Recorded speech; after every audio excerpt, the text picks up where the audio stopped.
നമസ്കാരം. ബാറ്റ്സ്മാന് തൊട്ടടുത്തെത്തുമ്പോൾ മാത്രം ദിശ മാറുന്ന ലേറ്റ് സിംഗ് ആണ് അയാളുടെ ബൗളിങ്ങിലെ ഏറ്റവും വലിയ കരുത്ത്.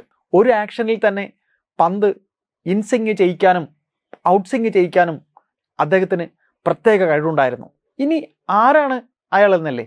ഇന്ത്യൻ ക്രിക്കറ്റ് ടീമിൽ ബൗളിംഗ് നിരയിൽ ഏറെ തിളങ്ങിയിട്ടുള്ള ഭുവനേശ്വർ കുമാറിനെ കുറിച്ചാണ്, അദ്ദേഹത്തിൻ്റെ ബൗളിങ്ങിനെ കുറിച്ചാണ് നാം ഇവിടെ ആദ്യം പറഞ്ഞത്. അതായത് തുടർച്ചയായി ഒരേ ലൈനിൽ പന്തെറിയാനുള്ള കൃത്യത, മികച്ച സീം പൊസിഷൻ, മാരകമായ യോർക്കറുകൾ, വേഗത കുറച്ച് എറിയുന്ന നക്കൽ ബോളുകൾ, വിക്കറ്റ് വീഴ്ത്തുന്നതിൽ എന്നും മുന്നിലായിരുന്നു ഭുവി. 130 മുതൽ 135 വരെ മാത്രം വേഗതയുള്ള അദ്ദേഹത്തിൻ്റെ ബൗളിങ്ങിൽ ബാക്കിയെല്ലാം അദ്ദേഹത്തിൻ്റെ തന്ത്രങ്ങളായിരുന്നു. ലോകത്തിലെ ഏറ്റവും അപകടകാരിയായ ബൗളറായി അദ്ദേഹത്തിന് മാറാനായി. എന്നിട്ടും എന്തുകൊണ്ട് ഭുവിയെ അജിത് അഗാർക്കർ ഉൾപ്പെടെയുള്ള സെലക്ടർമാർ ടീമിലേക്ക് സെലക്ട് ചെയ്യുന്നില്ല? കഴിഞ്ഞ 5 വർഷമായി ഭുവി ഒരു ഏകദിന മത്സരം കളിച്ചിട്ട്, 4 വർഷമാകുന്നു T20 മത്സരങ്ങൾ കളിച്ചിട്ട്, 8 വർഷമാകുന്നു ടെസ്റ്റ് ക്രിക്കറ്റ് കളിച്ചിട്ട്. ഏകദിന ക്രിക്കറ്റിൽ 141 വിക്കറ്റും, T20യിൽ 90 വിക്കറ്റും, ടെസ്റ്റ് ക്രിക്കറ്റിൽ 63 വിക്കറ്റും ഭുവി നേടിയിട്ടുണ്ട്. ഇത്തരത്തിൽ ബൗളിങ്ങിൽ തൻ്റെ പ്രതിഭ ഭുവനേശ്വർ കുമാർ തെളിയിച്ചിട്ടും ഇക്കഴിഞ്ഞ IPL ടൂർണമെൻറ്റിൽ റോയൽ ചലഞ്ചേഴ്സ് ബാംഗ്ലൂരിനായി മികച്ച പ്രകടനമാണ് ഭുവനേശ്വർ കുമാർ നടത്തിയത്. 16 മത്സരങ്ങളിൽ 28 വിക്കറ്റ് താരം നേടിയിരുന്നു. ഇങ്ങനെ ഇതെല്ലാം നേടിയിട്ടും അതുകൂടാതെ ആഭ്യന്തര ക്രിക്കറ്റിലും അദ്ദേഹം മികച്ച പ്രകടനമാണ് നടത്തിയത്. എന്നിട്ടും അദ്ദേഹത്തിന് ഇപ്പോൾ ശ്രീലങ്കയിൽ നടക്കുന്ന ടെസ്റ്റ് മത്സരത്തിലേക്ക് പരിഗണിച്ചിട്ടില്ല. അവസരം ലഭിച്ചാൽ 2027 ലോകകപ്പിൽ കളിക്കാൻ തനിക്ക് താല്പര്യമുണ്ടെന്ന് ഭുവനേശ്വർ കുമാർ ഇടയ്ക്ക് പറഞ്ഞിട്ടുണ്ടായിരുന്നു. 2012 ശേഷം അദ്ദേഹത്തിന് ഇന്ത്യൻ ടീമിൽ കളിക്കാനേ സാധിച്ചിട്ടില്ല. എന്നാൽ എന്തുകൊണ്ട് സെലക്ടർമാർ പരിഗണിക്കുന്നില്ല? എന്നാൽ ഈ അടുത്ത് വരാൻ പോകുന്ന ശ്രീലങ്കൻ പര്യടനത്തിൽ ഇന്ത്യൻ സെലക്ടർമാർ ഇന്ത്യയുടെ 1-ാം നമ്പർ ബൗളറായ ജസ്പ്രീത് ബുംറയുടെ പേര് ടീം ശ്രീലങ്കൻ പര്യടനത്തിന് മുമ്പ് തന്നെ ഉൾപ്പെടുത്തിയിരുന്നു. എന്നാൽ പര്യടനം തുടങ്ങുന്നതിന് മുമ്പ് അദ്ദേഹത്തിൻ്റെ ഫിറ്റ്നസ് തെളിയിക്കാനായില്ല. എന്തുകൊണ്ട് സെലക്ടർമാർ അദ്ദേഹത്തിന് ഫിറ്റ്നസ് ഉണ്ടോ എന്ന് ടീം പ്രഖ്യാപിക്കും മുമ്പ് നോക്കിയില്ല? ഇവിടെയാണ് മുഹമ്മദ് ഷമിയെ പോലെയും ഭുവനേശ്വർ കുമാറിനെയും പോലെയുള്ള വിശ്വസ്ത പേസർമാരെ പുറത്തു നിർത്തിയിരിക്കുന്നത്. അവരെ സെലക്ടർമാർ ബോധപൂർവം തഴയുകയായിരുന്നു. നമുക്ക് എന്തുകൊണ്ട് Indian chief selector Ajit Agarkar ഉൾപ്പെടെയുള്ളവർ ഇത്തരത്തിൽ കഴിവും മത്സരപരിചയവും കൂടുതലുമുള്ള കളിക്കാരെ തഴയുന്നു എന്നതുകൂടി നമുക്കൊന്ന് നോക്കാം. ഇത്തരത്തിൽ അഗാർക്കർ ഇന്ത്യൻ ടീമിൻ്റെ സെലക്ടർ ആയതിനു ശേഷം സഞ്ജു സാംസൺ കഴിഞ്ഞ ദിവസം സെലക്ടർമാർക്കെതിരെ വിമർശനവുമായി വന്നിരുന്നു. ഇപ്പോൾ ഇതാ ഭുവനേശ്വർ കുമാറും സെലക്ടർമാർക്കെതിരെ രംഗത്ത് വന്നിരിക്കുന്നു. രഞ്ജി ട്രോഫിയിലും വിജയ് ഹസാരയിലും വിക്കറ്റുകൾ വാരിക്കൂട്ടിയിട്ടും എന്തുകൊണ്ട് മുഹമ്മദ് ഷമിയെയും ടീമിൽ നിന്നിങ്ങനെ മാറ്റി നിർത്തിയിരിക്കുന്നത്? എന്തുകൊണ്ട് മുഹമ്മദ് ഷമിയെ പരിഗണിക്കുന്നില്ല എന്ന് ചോദിക്കുമ്പോൾ അഗാർക്കർ പറയുന്നത് ഷമിയുടെ പരിക്കിനെക്കുറിച്ച് തനിക്ക് അപ്ഡേഷൻ ഇല്ല എന്നാണ്. ഇത്രയും അനുഭവ സമ്പത്തുള്ളവരെ മാറ്റി നിർത്തുമ്പോൾ പ്രസിദ്ധ് കൃഷ്ണയിലും ഷാർദുൽ ഠാക്കൂറിലുമാണ് സെലക്ടർമാർക്ക് വിശ്വാസം.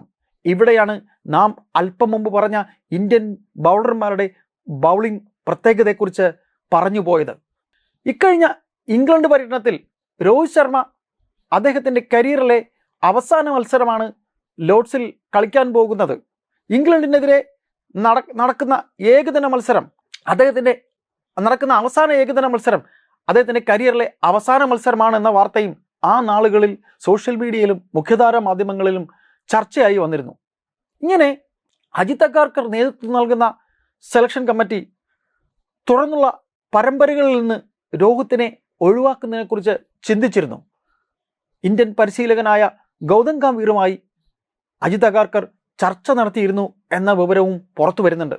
രോഹിത്തിൻ്റെ വിരമിക്കൽ മത്സരമാകുമെന്ന് പ്രതീക്ഷിച്ച ഇംഗ്ലണ്ടിനെതിരെ നടന്ന അവസാന മത്സരത്തിൽ ലോർഡ്സിൽ രോഹിത് ശർമ്മ സെഞ്ചുറി നേടുകയും ചെയ്തു. ഇതോടെ അജിത് അഗാർക്കറും ടീം മാനേജ്മെൻറ്റും പ്രതിരോധത്തിലാവുകയും ചെയ്തു. എന്നാൽ ലോർഡ്സിൽ നടന്ന 3-ാം ഏകദിനത്തിന് മുമ്പ് തന്നെ വിരമിക്കൽ വാർത്ത പ്രചരിച്ചത് മുഖ്യ സെലക്ടറായ അജിത് അഗാർക്കറുടെ അറിവോടെ ആയിരുന്നില്ല എന്ന വിശദീകരണമാണ് പിന്നീട് BCCI സെക്രട്ടറി പറഞ്ഞത്. രോഹിത് ശർമ്മ ടീമിൻ്റെ ഭാഗമായിരിക്കുന്നിടത്തോളം കാലം അദ്ദേഹത്തിനെ മാറ്റി നിർത്തില്ല എന്ന് BCCI സെക്രട്ടറി പിന്നീട് വ്യക്തമാക്കി. എന്നാൽ ഇന്ത്യൻ ക്രിക്കറ്റിലെ ഉന്നതങ്ങളിലുള്ള ചിലർ ഏകദിന ലോകകപ്പിൽ രോഹിത് ശർമ്മ ഇനി കളിക്കണ്ട എന്ന നിലപാടാണ് എടുത്തിട്ടുള്ളത് എന്ന റിപ്പോർട്ടുകളും ഇപ്പോൾ പുറത്തു വരുന്നുണ്ട്. ഇത്തരത്തിൽ ടീം മാനേജ്മെന്റിലും മറ്റ് ഉന്നതങ്ങളിലും അറിയാതെ ഒരു സീനിയർ താരം കളി മതിയാക്കുന്നു എന്ന വാർത്ത പുറത്തു വന്നതോടെ അഗാർക്കറുടെ സ്ഥാനം ഇപ്പോൾ ചോദ്യം ചെയ്യപ്പെട്ടിരിക്കുകയാണ്. അദ്ദേഹത്തിൻ്റെ കാലാവധി 1 മാസത്തിനകം അവസാനിക്കും എന്നാണ് അറിയുന്നത്. അതായത് ഇപ്പോൾ ഇനി നാളെ മുതൽ അല്ലെങ്കിൽ ഏറ്റവും അടുത്ത് തന്നെ ആരംഭിക്കാൻ പോകുന്ന ശ്രീലങ്കൻ ക്രിക്കറ്റ് ടൂർണമെന്റ് അവസാനിക്കുന്നതോടെ അഗാർക്കറുടെ സ്ഥാനത്ത് മറ്റൊരാളെ കൊണ്ടുവരാനാണ് BCCI പദ്ധതിയിട്ടിരിക്കുന്നത്. ബാംഗ്ലൂർ സെന്റർ ഫോർ എക്സലൻസിലെ മേധാവിയായ VVS ലക്ഷ്മണിൻ്റെ പേരാണ് അതിലൊന്ന്. അതായത് VVS ലക്ഷ്മൺ ഇന്ത്യയുടെ മുൻ ബാറ്റ്സ്മാനാണ്. ഏറ്റവും വളരെ മനോഹരമായി ബാറ്റ് ചെയ്യുന്ന വളരെ നല്ലൊരു ബാറ്റ്സ്മാനാണ്. ഓസ്ട്രേലിയയെ ഈഡൻ ഗാർഡൻസിൽ ടെസ്റ്റ് ക്രിക്കറ്റിൽ ഫോളോ ഓൺ നേരിട്ട് വളരെ മികച്ചൊരു സ്കോറിൽ ഇന്ത്യയെ ജയിപ്പിച്ച ബാറ്റ്സ്മാനാണ്. അങ്ങനെ അദ്ദേഹത്തിൻ്റെ പേരാണ് അതിലൊന്ന്. മറ്റൊരു പേര് മുൻ ഇന്ത്യൻ സ്പിന്നറായിരുന്ന അശ്വിൻ്റെ പേരാണ്. കൂടാതെ ദീർഘകാലം ഇന്ത്യൻ ടീമിൻ്റെ കോച്ചും കമൻറ്റേറ്ററുമായിരുന്ന രവിശാസ്ത്രിയുടെ പേരും ഇത്തരത്തിൽ ചീഫ് സെലക്ടറായിട്ട് BCCI പരിഗണിക്കുന്നുണ്ട്. ഈ വർഷം ജൂണിൽ അഗാർക്കറുടെ കാലാവധി അവസാനിച്ചെങ്കിലും BCCI അദ്ദേഹത്തിന് 3 മാസത്തെ കാലാവധി കൂടി നീട്ടി നൽകിയിരുന്നു. അടുത്ത വർഷം നടക്കുന്ന ഏകദിന ലോകകപ്പ് വരെ അദ്ദേഹത്തിന് ആ സ്ഥാനത്ത് തുടരാൻ അനുവദിക്കും എന്നാണ് അദ്ദേഹം പ്രതീക്ഷിച്ചിരുന്നത്.